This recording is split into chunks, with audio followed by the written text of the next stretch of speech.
This is Alistair Matheson in Mogadishu, capital of the Somali Republic. I have here with me Mr. Maykal Maryaano, who is a solicitor in Mogadishu. Formerly, Mr. Maryaano is from the northern part of the Republic, which is formerly British Somaliland. And he regards Hargeisa, the former capital, as his home, but he's now settled in Mogadishu. Mr. Maryaano, I was wondering if you can tell us if you support fully the government's action in breaking off diplomatic relations with Britain. As a member of Parliament, I support the government in this action of theirs.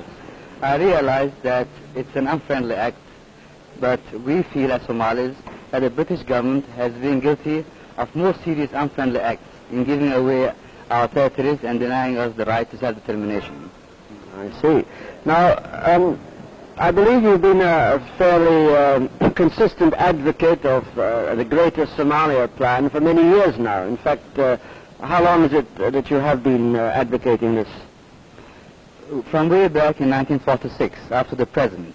And on several occasions, I took a very active part in major actions, such as the Four-Power Commission, which came here at the end of 1947. I see. Now, I notice you referred to Britain having let Somalia down in the past, and I've gathered from discussions with other people in Mogadishu that this is rather a general feeling, that not only this stems from Mr. Sand's recent decision, but over a number of years there's an impression among you people that Britain has not always kept her word on these matters. Could you tell us something about your feelings on this matter? Certainly. And the first occasion, from my point of view, is in the northern region, which was Somaliland Protectorate. There, in 1897, the British government made a treaty with Ethiopia, whereby it gave Ethiopia a huge slice of our territory, despite the fact that the British government had entered into treaties with the people of the Somaliland Republic, and assuring them of the British government's protection until they reached independence. And we feel that was the first letdown and break of faith on the part of the British government. We protested about that in 1955, and I had the honor of being one of the four-man delegation which went to London to talk to the British government about this and to appeal against the decision. We were not able to get any redress. I also find in Mogadishu that the feeling is also running rather high against the Americans as well, and you referred to Ethiopia at the moment. Now, considering the amount of aid which the Americans have given to Somalia, I find this rather surprising, but I'm told that it is because they feel that more assistance is being given to Ethiopia. Now, could you tell me something about that? From our point of view, and the fact is that the American government has given arms in such quantities and of such good qualities that it has placed the Ethiopian government in a predominantly strong position vis-a-vis the Somali Republic and Somali people. And we feel that this aid, which was not extended to us, and gives an unfair advantage to the Ethiopians, and thereby, because of our unfriendly feeling towards Ethiopia, we feel that the Americans are doing us harm by supporting the Ethiopian government so strongly. Do you mean that the Americans have not given any arms to Somalia at all, and what is the extent of their military aid to Ethiopia?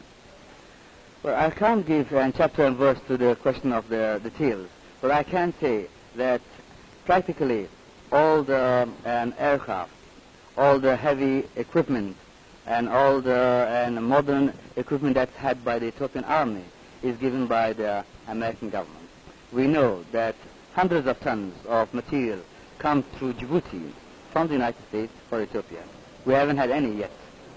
I see. Now, can you tell me if there's any truth in the story that the United States government has given a pledge to Somalia that if ever Ethiopia should attack Somalia, that the United States would come to the aid of the Somali Republic? I haven't heard it, and I don't think it exists. I see. Thank you very much, Mr. Maryaano.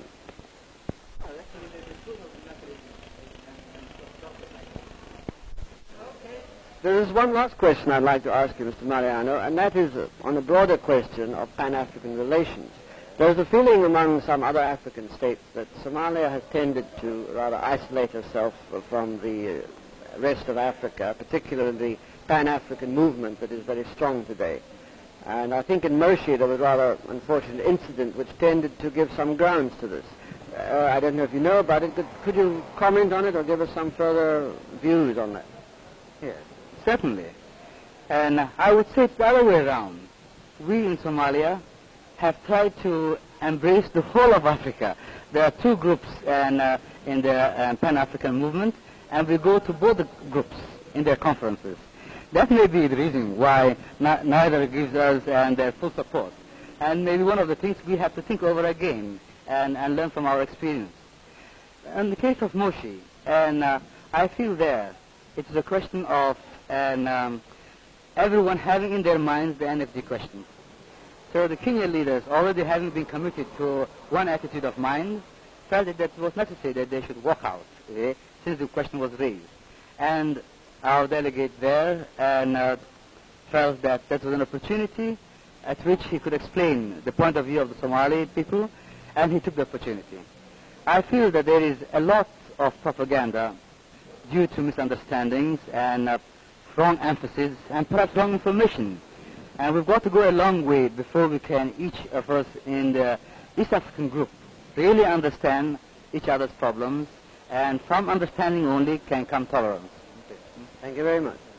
The group back there. Yes. It's important.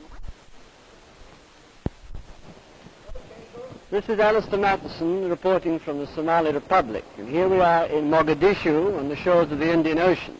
Mogadishu is the capital of this independent African state, which has just taken a decision to break off diplomatic relations with Britain over the very contentious problem of the NFD area in Kenya, which the Somali Republic claims should be handed over to Somalia, as it is populated almost entirely by people of Somali origin. And here we have one of the members of Parliament in the National Assembly, Mr. Maykal, who is in business here as a solicitor.